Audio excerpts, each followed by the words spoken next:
செயல்படவில்லை.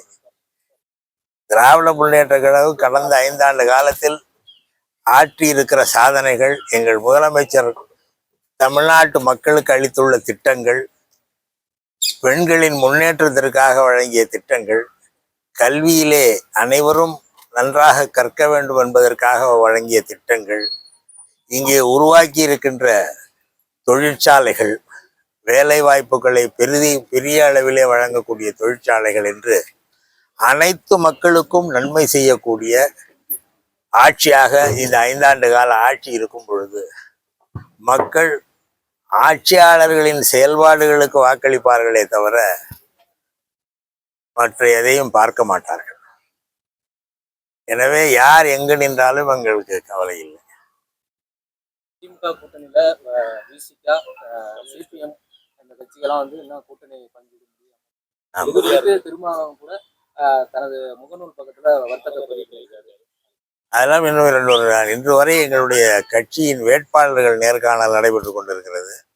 நாளை முதல் இந்த பேச்சுவார்த்தைகள் தொடங்கி சுமூகமாக முடியும். அதில் எந்த ஐயப்பாடும் வேண்டாம். எங்களோடு தொடர்ந்து பயணித்தவர்கள் மேலும் தொடர்ந்து பயணிப்பார்கள். கூடுதல் சீட்டு வேணும் அப்படின்னு கேட்டுருக்காங்க. அது இயல்பு, அதில் தவறு கிடையாது. ஒவ்வொரு கட்சியும் தங்களுக்கு அதிகமான எண்ணிக்கையிலே இடங்கள் வேண்டும் என்று எதிர்பார்ப்பது தவறு கிடையாது. காரணம், வெற்றி பெறுகிற கூட்டணியிலே இருக்கிற கட்சிகளுக்கு நிறைய சட்டமன்ற உறுப்பினர்கள் இருக்க வேண்டும் என்கிற ஆசையும் இருக்கும். அதே நேரத்தில் சில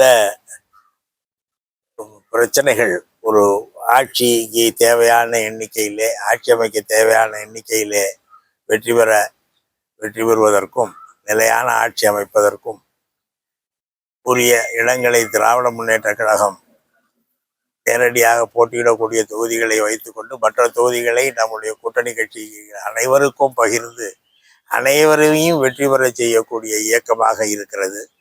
கடந்த நாடாளுமன்ற தேர்தலிலே 10 இடம் கொடுத்தவர்களும் 10 வெற்றி பெற்றார்கள், 2 இடம் பெற்றவர்கள் 2 வெற்றி பெற்றார்கள் என்ற நிலையிலே 39 இடங்களையும் திராவிட முன்னேற்ற கழக கூட்டணி வெற்றி பெற்று எல்லா கட்சிகளுக்கும் உரிய இடங்கள் கிடைத்தன. இந்த முறையும் அவர்கள் போட்டியிடும் எல்லா இடங்களிலும் எங்கள் கூட்டணி கட்சி தோழர்கள் அனைவரும் வெற்றி பெறுவார்கள்.